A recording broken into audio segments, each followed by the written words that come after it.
Why does the voice inside your head sometimes sound more like an enemy than a friend? Why, when you make a mistake, does it feel like an invisible jury is instantly convened, ready to deliver a verdict of failure? These questions strike at the heart of a paradox. The same mind that helps us navigate the world can also be our harshest critic. To understand why, we must look beyond individual psychology and into the deeper evolutionary forces that shape the human brain. Self-criticism in its most primal form is not a flaw, it is a survival mechanism. Early humans lived in environments where a single misstep could mean death, whether from predators, environmental dangers, or social exclusion. Those who could anticipate failure, scrutinize their actions, and adjust accordingly had a better chance of surviving and passing on their genes.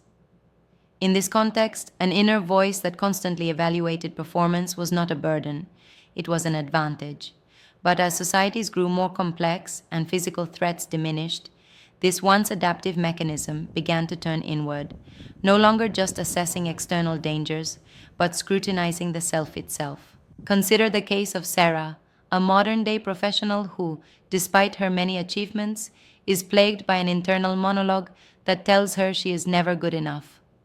Every missed promotion, every awkward conversation, every perceived failure is dissected and stored away as evidence of personal inadequacy. Sarah is not alone. Millions of people experience this relentless self-judgment, often without understanding where it comes from, a cognitive process spiraling into cycles of rumination, where past errors are replayed endlessly, reinforcing a sense of personal failure. Historical records further illuminate this pattern. Ancient philosophers like Seneca and Marcus Aurelius wrote extensively about the struggle between self-awareness and self-criticism. In his meditations, Aurelius acknowledged the power of the mind to either uplift or torment itself. The soul becomes dyed with the color of its thoughts. Even then, the realization that the mind could be both a refuge and a prison was evident. Fast forward to the present, and neuroscience confirms what these ancient thinkers intuited. The brain's prefrontal cortex, responsible for self-reflection, is also deeply involved in self-criticism. This dual role explains why our ability to think critically about ourselves can sometimes become a source of suffering rather than strength. Understanding the evolutionary origins of inner criticism is not about excusing it, but about recognizing that it is not a personal failing. It is a deeply ingrained survival mechanism that, in modern life, often misfires. The question now is not why we have this voice, but how we can learn to manage it. If self-criticism is an evolutionary adaptation, how exactly does it manifest in the brain? To answer this, we must look at the intricate neural networks responsible for self-awareness and emotional regulation. At the heart of this process lies the MPFC, a region crucial for self-referential thought. When we engage in self-criticism, this area becomes highly active, working in tandem with the amygdala, the brain's fear center, to generate emotional responses to perceived failures. This interaction explains why self-criticism often feels so visceral, triggering anxiety, shame, or even physical discomfort. Consider the case of Daniel, a college student who, after receiving critical feedback on an important project, spiraled into a cycle of negative self-talk. His mind replayed the professor's words relentlessly, and he began to believe he was fundamentally flawed. Neurologically, Daniel's brain was caught in a feedback loop between the MPFC and the amygdala, reinforcing a sense of threat where none actually existed. This phenomenon is not unique. Research has shown that chronic self-criticism can overactivate these brain regions, leading to heightened stress responses and even impairing cognitive function. When the brain is constantly flooded with negative self-judgment, it becomes harder to think clearly, make decisions, or regulate emotions effectively.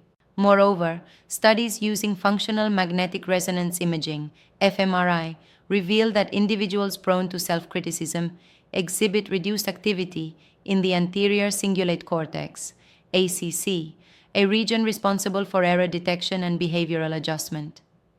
In healthy individuals, the ACC helps identify mistakes and facilitates corrective action. However, in those with excessive self-criticism, this process becomes distorted. The brain detects errors but responds with harsh judgment rather than constructive problem solving. This explains why self-critical individuals often feel trapped in cycles of rumination, unable to move past their perceived shortcomings. Historical perspectives on self-criticism also reflect this neurological reality. In medieval times, religious penance rituals were designed to instill deep self-scrutiny, reinforcing the belief that guilt and self-reproach were necessary for moral improvement. While modern psychology has moved away from such extreme views, the underlying principle remains. The brain's capacity for self-evaluation can either serve as a tool for growth or a source of suffering. Understanding this neural foundation allows us to approach self-criticism not as a personal failing, but as a biological response that can be retrained. When self-criticism transcends its evolutionary purpose and morphs into a relentless inner tyrant, the psychological toll can be profound. The mind, once a sanctuary for reflection and growth, becomes a battleground where every thought is a potential trigger for self-loathing. Imagine being trapped in a room with a voice that never stops dissecting your every action, magnifying your flaws, and forecasting failure before you even take a step forward. This is the reality for many individuals whose inner voice has turned cruel, and its consequences extend far beyond fleeting moments of doubt. Take the case of Maria, a talented writer whose career seemed to stall after she began obsessively scrutinizing her work. Each sentence she penned was met with a barrage of questions. Is this good enough? Will people laugh at my ideas? Why can't I write like the authors I admire? Over time, these thoughts became so consuming that Maria avoided writing altogether, paralyzed by the fear of inadequacy. Her story illustrates a common outcome of chronic self-criticism: emotional exhaustion. The constant mental labor of evaluating oneself against impossibly high standards drains cognitive resources, leaving little energy for creativity, problem solving, or even basic daily tasks. This phenomenon, known as mental bandwidth overload, can lead to burnout, anxiety, and a pervasive sense of hopelessness. The emotional consequences of a cruel inner voice are not limited to individual experiences. They ripple outward, affecting relationships and social interactions. Consider the case of James, a young professional who constantly second-guessed his contributions during meetings. His inner critic whispered that his ideas were irrelevant, his insights unoriginal, and his presence unwelcome. As a result, James withdrew, avoiding collaboration and isolating himself from colleagues. Over time, this behavior eroded trust and camaraderie, reinforcing his belief that he was fundamentally flawed.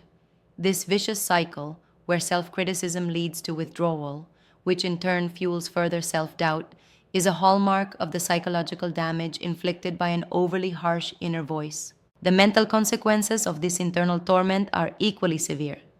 Chronic self-criticism is strongly linked to conditions like depression and anxiety, as the brain becomes conditioned to expect failure and reject positive feedback. Imagine walking through life with a filter that automatically discounts compliments, magnifies setbacks, and interprets neutrality as rejection. This cognitive distortion, known as negative bias, can trap individuals in a feedback loop of despair, where even small successes feel hollow and fleeting. Historically, societies have often romanticized the idea of self-improvement through suffering, perpetuating the myth that self-criticism is a necessary path to growth. However, modern psychology reveals a different truth. Unchecked self-criticism is not a catalyst for progress, but a barrier to it. By understanding the emotional and mental consequences of a cruel inner voice, we can begin to dismantle the harmful narratives that keep us trapped in cycles of self-doubt and despair. Reframing self-criticism is not about silencing the inner voice entirely, but transforming its tone and intent. The goal is to shift from a mindset of judgment to one of guidance, turning a harsh critic into a supportive mentor. This process requires deliberate practice, as the brain's neural pathways associated with self-criticism are deeply entrenched. However, with consistent effort, these pathways can be rerouted, fostering a more compassionate and constructive inner dialogue. One of the most effective strategies for reframing self-criticism is cognitive restructuring, a technique rooted in cognitive behavioral therapy, CBT. This approach involves identifying and challenging distorted thought patterns, such as catastrophizing, "if I fail, I'll never recover," or overgeneralizing, "one mistake means I'm a failure at everything." By replacing these distortions with balanced, realistic perspectives, individuals can begin to soften the blow of self-criticism. For instance, instead of interpreting a setback as proof of personal inadequacy, one might reframe it as an opportunity to learn and adapt.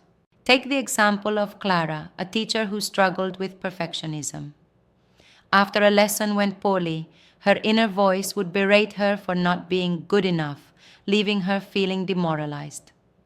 Through cognitive restructuring, Clara learned to challenge these thoughts by asking herself, "Would I say this to a friend in the same situation?" She realized that she would never criticize a colleague as harshly as she criticized herself. This realization allowed her to replace self-blame with self-compassion, reminding herself that teaching is inherently dynamic and that mistakes are part of the learning process. Over time, Clara's inner voice shifted from one of condemnation to one of encouragement, enabling her to approach challenges with greater resilience. Another powerful technique is the use of self-distancing language, a concept popularized by psychologist Ethan Kross. Research has shown that referring to oneself in the third person, such as saying, "You did your best," instead of "I failed," can create psychological distance from negative emotions, reducing the intensity of self-criticism. This distancing effect allows individuals to view their experiences more objectively, fostering a sense of perspective and reducing rumination. Imagine the case of David, a musician preparing for an important performance. As nerves set in, his inner voice began to spiral. "What if I mess up? Everyone will know I'm not as good as they think." By switching to self-distancing language, "David, you've practiced hard for this. Trust your preparation." He was able to calm his anxiety and focus on the task at hand. This subtle shift in language not only alleviated his self-doubt, but also enhanced his performance, demonstrating the transformative power of reframing self-criticism. Additionally, mindfulness practices can play a pivotal role in reshaping the inner voice. By cultivating present moment awareness, individuals learn to observe their thoughts without judgment, creating space between the self and the critic. Techniques such as meditation and deep breathing can help individuals detach from negative self-talk, allowing them to respond with kindness rather than react with hostility. Ultimately, reframing self-criticism is a journey of self-discovery and growth. By adopting these practical techniques, individuals can begin to rewrite the narrative of their inner voice, transforming it into a source of strength and resilience. When the inner voice turns cruel, self-compassion becomes a lifeline, a way to soothe the sting of self-criticism and rebuild a sense of worth. Unlike self-esteem, which hinges on external validation and achievement, self-compassion is an unconditional kindness we extend to ourselves, particularly in moments of failure or pain. Research by psychologist Kristen Neff identifies three core components of self-compassion: self-kindness, common humanity, and mindfulness. Together, these elements create a framework for transforming self-criticism into self-care, fostering resilience in the face of life's inevitable challenges. Take the story of Alex, a competitive athlete who suffered a career-ending injury. Initially, Alex's inner voice was relentless, condemning him for not pushing harder to avoid the injury and lamenting the loss of his identity as an athlete. The self-criticism spiraled into a deep depression, leaving Alex feeling isolated and broken. However, through self-compassion, he began to shift his narrative. Instead of berating himself for the injury, Alex practiced self-kindness, reminding himself that setbacks are part of the human experience. He acknowledged his pain and allowed himself to grieve without judgment, treating himself with the same empathy he would offer a friend in a similar situation. Central to this transformation was Alex's recognition of common humanity. He realized that every athlete faces injuries and every person experiences moments of failure. By connecting his struggles to the broader human condition, Alex found solace in shared experience. This shift reframed his self criticism as a universal challenge, reducing the weight of isolation and shame. He began to see his journey as part of a larger narrative, one where resilience and growth are born from adversity. Mindfulness played a crucial role in Alex's recovery, helping him stay grounded in the present rather than dwelling on the past or fearing the future. Through practices like meditation and journaling, Alex learned to observe his thoughts without becoming entangled in them. When the voice of self criticism arose, he acknowledged it without judgment, allowing it to pass like a cloud across the sky. This mindful awareness created space for self compassion to flourish, enabling Alex to rebuild his identity beyond athletics and rediscover his value outside of performance. Alex's journey underscores the transformative power of self compassion in the face of inner cruelty. By embracing self kindness, recognizing shared humanity, and cultivating mindfulness, individuals can break free from the cycle of self criticism and forge a deeper, more resilient relationship with themselves. This resilience is not about avoiding pain, but about facing it with courage and compassion, ultimately emerging stronger and more whole. While internal strategies like cognitive restructuring and self compassion are crucial for managing a cruel inner voice, external support systems play an equally vital role in fostering resilience. Human beings are inherently social creatures, and our mental well being is deeply intertwined with the relationships we cultivate.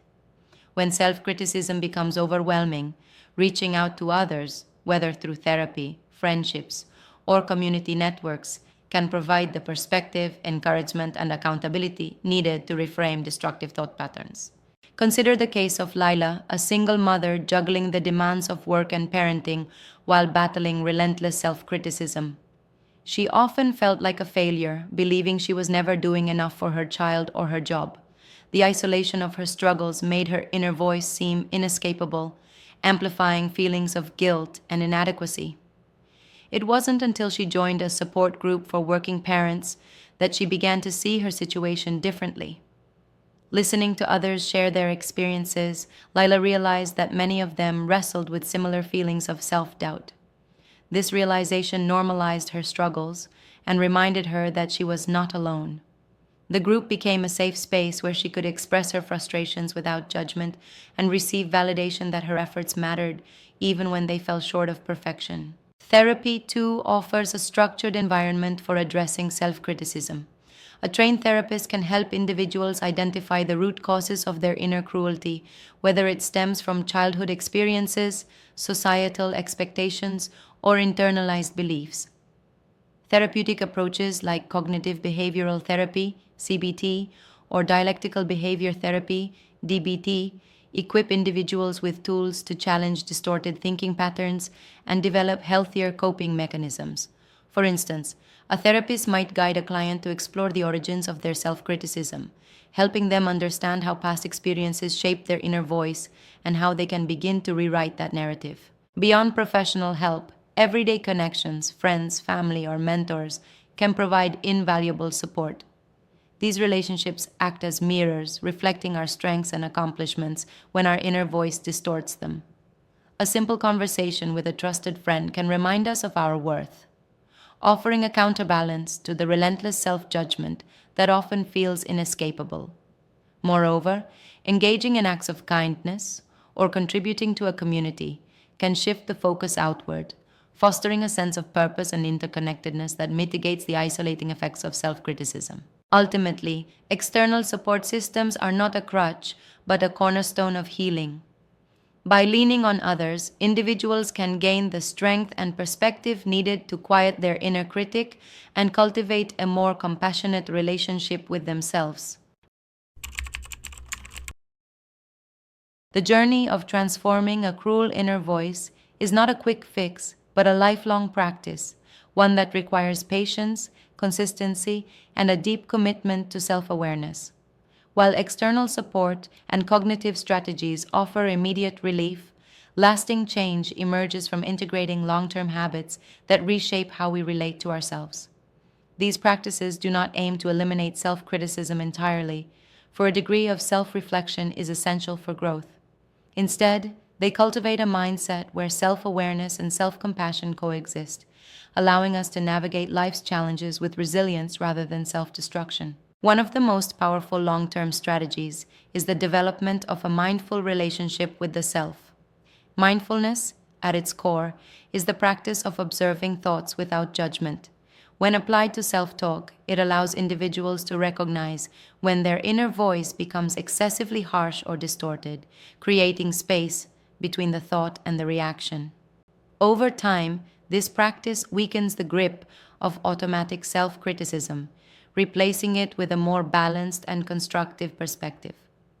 Regular meditation, journaling, or even simple breathing exercises can reinforce this habit, training the brain to respond to setbacks with curiosity rather than condemnation. Another essential practice is the cultivation of self-affirmation, a conscious effort to reinforce one's values, strengths, and inherent worth. Research shows that individuals who engage in self-affirmation exercises are better equipped to handle criticism, whether internal or external, because they maintain a stable sense of self that is not solely dependent on performance or approval.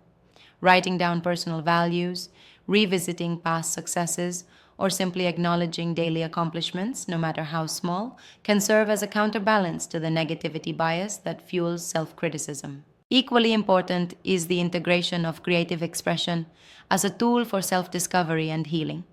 Whether through writing, art, music, or movement, creative outlets provide a non-judgmental space where individuals can explore their emotions and reframe their narratives. Many people find that externalizing their thoughts through poetry, storytelling, or even spoken word helps them detach from self-criticism and reclaim agency over their inner voice. Ultimately, transforming the inner voice is not about silencing it, but about reshaping its tone. It is a continuous process of learning, unlearning, and redefining what it means to be kind to oneself. With time and dedication, the once cruel inner critic can evolve into a source of wisdom, strength, and self-compassion. Thank you for watching this video. I hope it was insightful and educative. If you like this video, do well to click like, share, and subscribe for more insightful videos like this. See you later. Bye.